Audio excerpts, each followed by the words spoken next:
Did you ever wonder what those numbers and letters on the sides of railroad cars mean? Let's talk about it.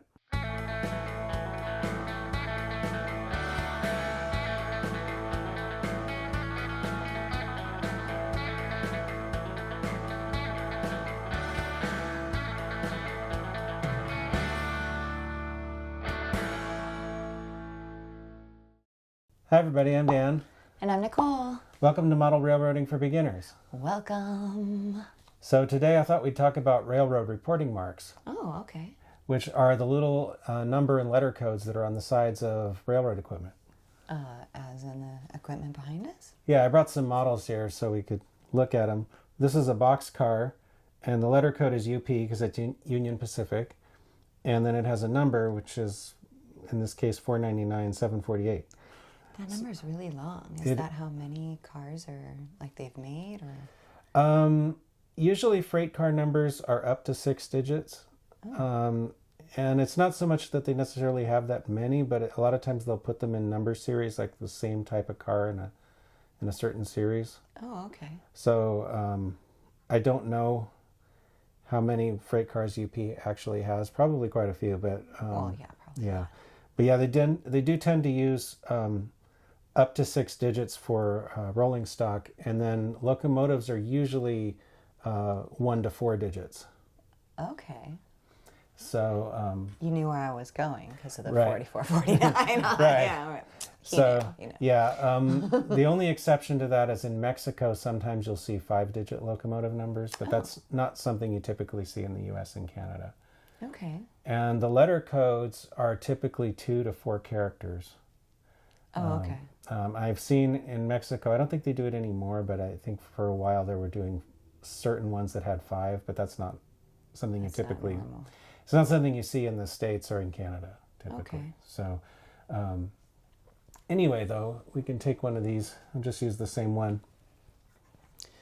The letter code basically is the owner. So these are kind of like, you could think of them as like license plates for trains.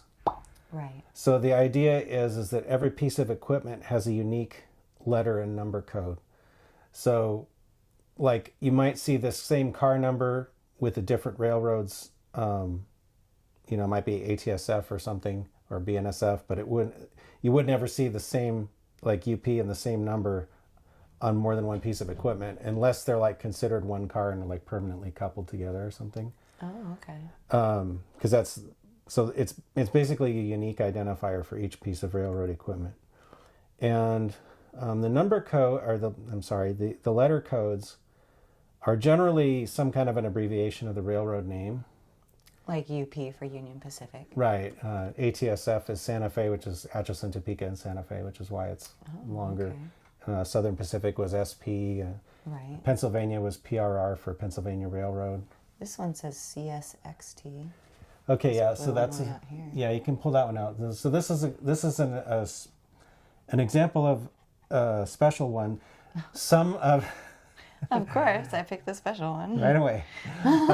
Sorry. Some of the letter codes are reserved for special uses. So if they end in an X, that means it's a private owner. So that's why CSX, which is a railroad, their actual reporting mark is CSXT, because they're an actual railroad, not a private owner. So they can't use X as the last letter.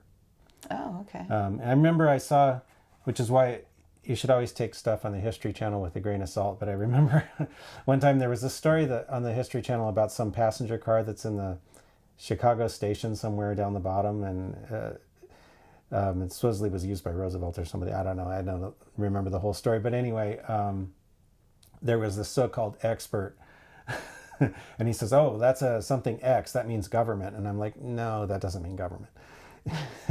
It's basically just a private company." Like here's a tank car.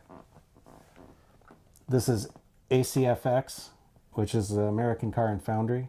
Okay. And a lot of these are actually leasing companies. There are companies that have big fleets of railroad cars that they lease out to railroads.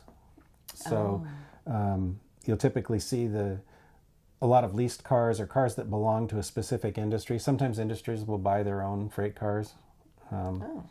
But anyway, if it's a private owner that's not a railroad, then it will end in an X. And Oh, that's cool. yeah, and then there's two other special ones. If it ends in a Z, it's a trailer, like a truck trailer. Oh.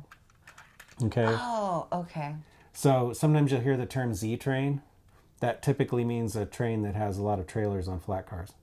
Because normally what they do with the truck trailers is just put them on flat cars, or sometimes special little cars like this one, this little front Can I runner hold this car. one for you? Yeah. To take them places by rail, and then they just lift. They have these big, basically like a big forklift kind of thing that picks them off and puts them on the ground, and then they get transferred to a truck or whatever. Okay. But so that's that. And then if it ends in a U, it's an intermodal container. Oh. So this one is SFTU for Santa Fe.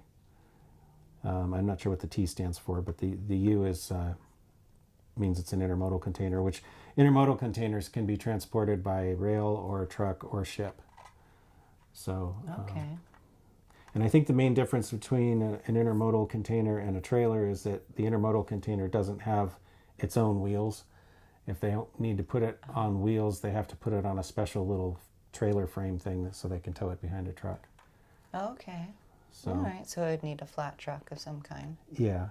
All right. So anyway,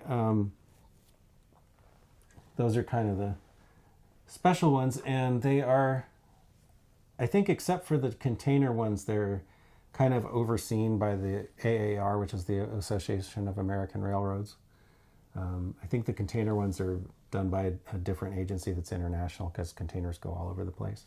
Oh, right. Yeah. That would And make sense. I should also mention that the reporting marks I'm talking about are only within North America. They have different systems in other places. Right. And I'm not so familiar with those, so I don't really want to talk about it too much. Like I think in Europe there's a letter code that denotes the country, Oh, and interesting. then some kind of a numeric thing after that. But I'm not real familiar with those other systems. So. We need to go and check them out so we can get familiar. yeah. But That would be a lot of fun. yeah, I thought I'd show now sometimes you'll see a car like this one, which has a Union Pacific shield on it, but the reporting mark is MP, which is Missouri Pacific. So that's because in, I think it was 1982, Union Pacific bought Missouri Pacific. Oh, okay. But they still use the reporting mark sometimes for various reasons.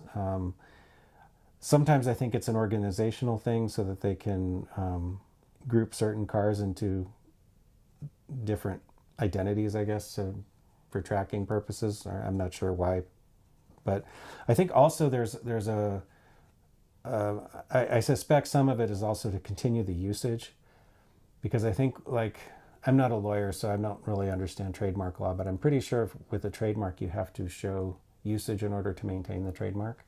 Oh, okay. So I think that's part of why they do it. Also, this is a Union Pacific Heritage unit, which has the Western Pacific emblem on the side.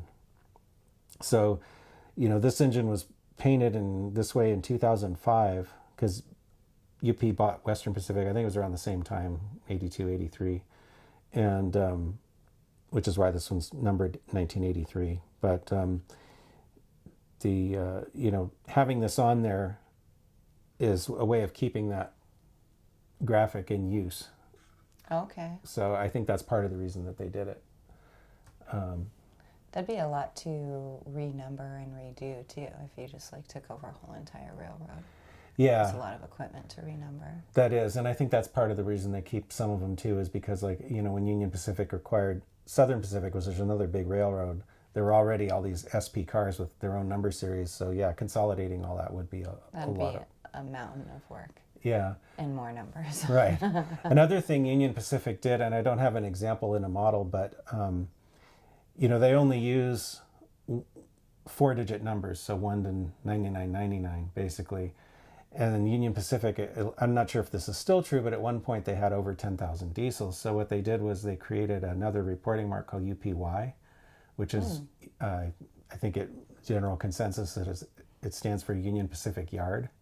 So they took all of their yard switchers and put them in that. And so if you see the yard switchers, they'll be UPY something. Gotcha. So. Well, that does make sense. Yeah, gives them a different number. Right. And sometimes today, like here's another one. This is a more modern refrigerator car. Again, Union Pacific Shield, but this has ARMN, which I'm not sure what that stands for. I think it was like armor or something like that, but I'm not 100% sure. But what's interesting about this one, since these are like a blank canvas for taggers, is a lot of times nowadays they've started to put the reporting marks up higher, so they're out of reach. So they're out of reach, yeah. Because those have to be. You have to see them. Yeah, they have to be on there. So I actually have seen tagged cars that have had the reporting marks covered over and then re-tagged by the railroad, so that it'll still have the number there. So a lot of them really start to look like a mess after a while. They do. There's a lot of graffiti on there. Yeah, not a huge fan of that, but it is a reality. It is. There's some really pretty graffiti. It's a shame that some people have to just, do it without being asked. Yeah.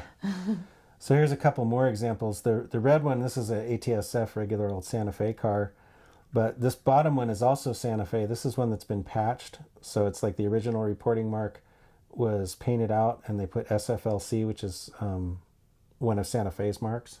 Oh, okay. So that's something you'll see sometimes as well. And there's this other car here. This is another CSX car that was an ex-chassis system, probably either B&O or C&O, and they patched it with the CSXT reporting mark. So you see that a lot too, where sometimes if a car changes owners, they'll just like stencil out sometimes they don't even change the number. They'll just stencil out the actual owner's mark and change it to something else. Okay. So, and then... Yeah, I was wondering. Yeah, this is an auto rack. All the way in the back.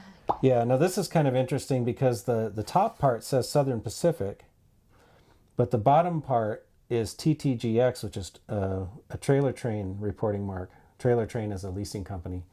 So what's interesting about a lot of the auto racks is that the Trailer Train actually owns the flat car and SP owned the upper part. Oh, okay. That's how I think it works. So kind of an interesting arrangement there. But you used to see a lot of auto racks like that, which would have the flat car portion, because it's basically just like an 85 or 89 foot flat car with a superstructure kind of stuck on it.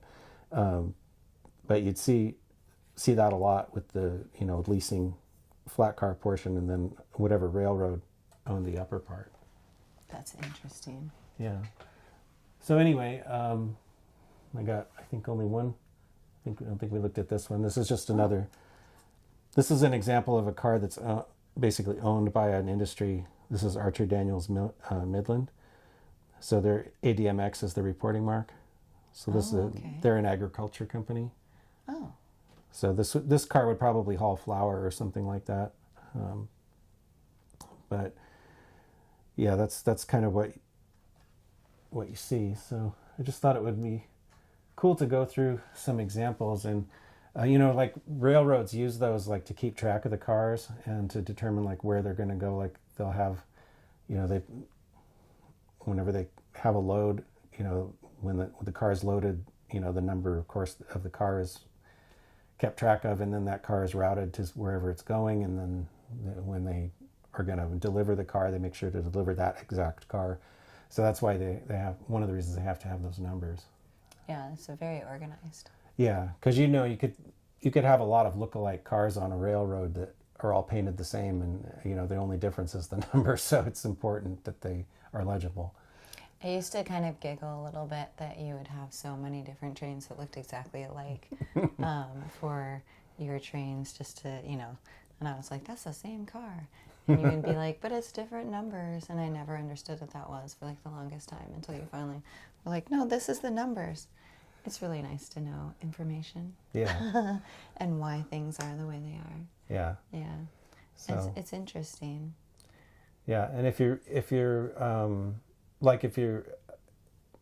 operating your model railroad and doing switching and things, some people will actually make up switch lists just like a real railroad would, and they'll use the car numbers, to actually do it kind of like the real railroads would do it. Are you one of those people? I probably will be. I bet you would be. Yeah. Yeah. I feel like you would be for sure. Yeah.